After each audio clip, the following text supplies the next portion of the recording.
آغا حسن زادہ عاملی بہت بڑی شخصیت گزری ہے اور بڑی شخصیت تھی، عرفاء میں سے تھے حسن زادہ عاملی۔ انہوں نے کچھ دعائیں تعلیم دی ہیں، دعائیں بتائی ہیں۔ وہ کہتے ہیں کہ اگر کوئی انسان چاہتا ہے کہ اپنی عقل کو تقویت دیں، اپنی عقل میں اضافہ کریں، تو اسے چاہیے کہ یہ ذکر کثرت سے کیا کرے، یا حی یا قیوم یا من لا الہ الا انت۔ سینے پہ ہاتھ رکھ کر اسے پڑھا کریں، جس قدر ہو سکا پڑھیں، کم سے کم 100 مرتبہ اگر انسان پڑھے، اس کی عقل اضافہ ہوگی، اس میں عقل میں اضافہ ہوگا اور اس کے قلب میں نور آئے گا، روشنی آئے گی۔ عزیزان کرام یاد رکھیں، ہم لوگ دنیا میں کسی سے کم نہیں ہیں۔ یہ ساری دنیا جتنی بھی ٹیکنالوجی کے ساتھ ہو، یہ کچھ بھی نہیں ہے جب ہمارا آخری امام آئے گا۔ روایتوں میں ہے علم کے 27 باب 27 دروازے ہیں، جس میں سے امام کے ظہور سے پہلے فقط 2 دروازے کھلیں گے۔ دنیا چاہے جتنی ترقی کر لیں، انسان ہواؤں میں اڑیں، فقط 2 دروازے علم کے کھلیں گے۔ امام آنے کے بعد 27 دروازے 27 دروازے کھولیں گے علم۔ تو فرمایا کہ انسان چاہتا ہے عقل اس کی کامل ہو، تو اس دعا کو پڑھا کر یا حی یا قیوم یا من لا الہ الا انت، بس مختصر سے۔ اس کے بعد انہوں نے 5 ذکر اور دیے ہیں، وہ تحفہ ہے۔ اس کے بعد ربط مسائل کہا کہ دیکھیں، اگر انسان پریشان ہے، ڈر اور خوف ہے، تو اسے چاہیے کہ قرآن مجید کی اس آیت کو کثرت سے پڑھا کریں، حسبنا اللہ و نعم الوکیل۔ حسبنا اللہ و نعم الوکیل آل عمران کی آیت نمبر 173 ہے یہ آیت۔ بس اتنا سا فقرہ، اسے کثرت سے پڑھا کرو۔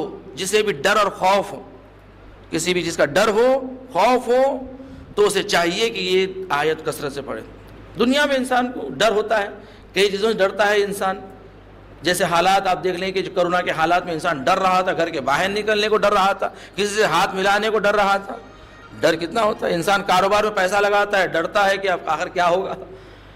تو انسان کو کوئی نہ کوئی تو ایک امنیت چاہیے جسے اطمینان دلائے۔ تو فرمایا کہ یہ اس آیت کو پڑھا کرو، تمہیں اطمینان ملے گا۔ حسبنا اللہ و نعم الوکیل۔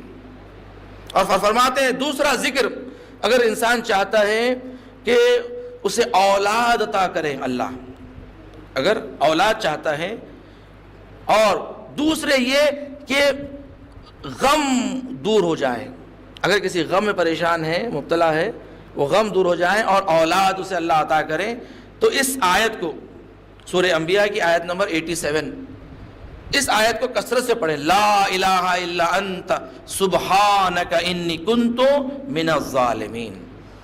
آیہ یونسیہ سے مشہور ہے، سورہ انبیاء کی آیت نمبر 87، لا الہ الا انت سبحانک انی کنت من الظالمین۔ اس آیت کو کثرت سے پڑھیں کہ جو انسان صاحب اولاد ہونا چاہتا ہے یا اس سے کوئی غم ہو، پریشانی ہو، یہ اس آیت کو پڑھا کرے، اس سے اللہ غم دور کرتا ہے۔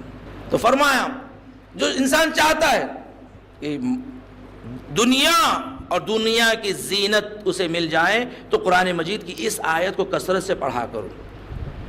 ما شاء اللہ لا قوت الا باللہ، یہ قرآن کی آیت ہے، سورہ غافر کی آیت نمبر 44۔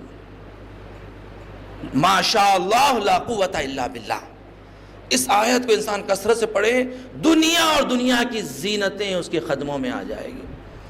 اس بات فرمایا کہ جو انسان چاہتا ہے کہ اس کے کاموں میں رکاوٹ نہ آئے، اس کے کاموں میں رکاوٹ نہ آئے، اس کی مشکلات حل ہو جائیں، کام آسان ہو جائے، تو اسے چاہیے کہ اس آیت کو پڑھیں، وَنَجَّيْنَاهُ مِنَ الْغَمِّ وَكَذَلِكَ نُنْجِي الْمُؤْمِنِينَ۔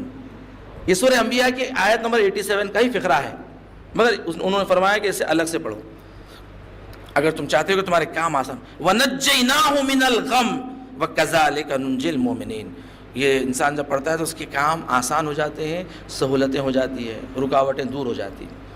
اس کے بعد فرمایا کہ اگر کسی انسان کو ڈر اور خوف ہو دھوکے اور فریب کا، اس لیے کہ دنیا میں کس کا دھوکہ اور فریب ہے، ہر چیز میں دھوکہ اور فریب ہے، تو اس دھوکے اور فریب سے بچیں کیسے، ایک مومن کیسا بچے؟ اور یہ بھی جو آقا حسن رضا آمولی نے عمل بتایا ہے یہ در حقیقت میں چھٹے امام جعفر صادق علیہ السلام آپ کی روایت ہے.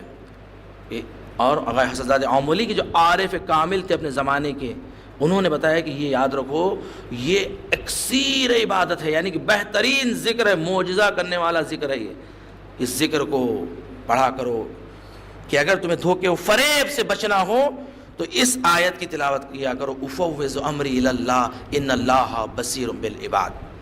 وافوض امری الی اللہ ان اللہ بصیر بالعباد. یہ آیت کی تلاوت کثرت سے کیا کرو، اللہ تمہیں دھوکے فریب سے بچائے گا. آیت کی تلاوت کثرت سے کیا کرو، اللہ تمہیں دھوکے فریب سے بچائے گا، دھوکے فریب سے محفوظ رکھے گا. سورہ کہف کی آیت نمبر 39.